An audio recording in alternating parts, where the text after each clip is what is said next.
এটা হলো রেঙ্গারা গ্রাম। এটা বাগনানে অবস্থিত। এখানে আমি আমার ফটোশ্যুটের কাজে এসেছি। তো এখন এই যে দেখতে পাচ্ছ, পুরো রাত্রিবেলা, রাতের ঘন অন্ধকারের মধ্যে এই যে তারা জ্বলজ্বল করছে। ক্যামেরাতেও আসছে না, এত ঘন অন্ধকার, তার মধ্যে তারাগুলো এত জ্বলজ্বল করছে যে কলকাতাতে এরকম জায়গা দেখাই যায় না এরকম জিনিস। অ্যাস্ট্রো ফটোগ্রাফি যারা ভালোবাসো তাদের জন্য এইরকম জায়গাগুলো বেস্ট হয়। আর যেই বাড়িটায় থাকবো সেই বাড়িটার পাশের বাড়ি হলো এটা। তো লাইটগুলো দেখো কি সুন্দর জ্বলছে। ইনি যে বাইরে চলে এসছে, তো উনি আমাদেরকে দেখেই বাইরে এসছে, যে জিজ্ঞেস কিছু করেনি, কিন্তু দেখছে যে কি করছি আমরা, এরা কারা।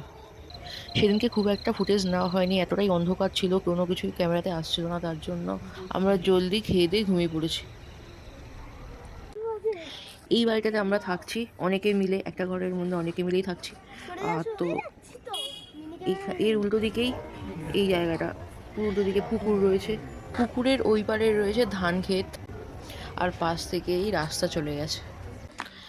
বাচ্চারা সবাই রেডি, তারপর ওরা এখন খেলাধুলা করছে, আর ভেতরে সবাই রয়েছে, এখন ওরা সাজগুজ করছে, মেকআপ চলছে ওদের।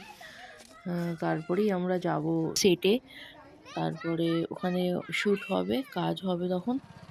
ব্লগটা খুবই ছোট, ক্যামেরাতেই সব ফুটেজগুলো রয়েছে, কিন্তু সেগুলো সেটের ফুটেজ, তো আমি নিতে পারবো না। এদিকে দৌড়ে আয়, এদিকে দৌড়ে আয়। সেদিনকে সারাদিন সমস্ত কাজ বাজ সেরে 3:30-4টের সময় আমরা খেতে এসেছি। দেন সন্ধেবেলা আমরা চা খেতে বেরিয়েছিলাম সবাই মিলে। খুব মজা হয়েছে খুব। গুড় কিনেছি আমরা, এক একজন 2 কেজি 3 কেজি করে গুড় কিনেছে, আমি 1 কেজি গুড় কিনেছি।